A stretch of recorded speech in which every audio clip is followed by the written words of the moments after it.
আসসালামু আলাইকুম YouTube family, তোমরা কেমন আছো? আশা করি অনেক ভালো আছো।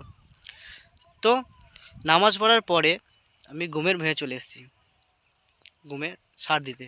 তো আমার সার দেওয়া শেষ হয়ে গেছে। তো এটা আমাদের ঘুমের ভুঁই, দেখতেই পাচ্ছ। পাশে ওটা ধন্যে, পাশে ধন্যে আছে। মাঠটা অনেক বড়, কিউট একটা মাঠ আমাদের এই মাঠটা।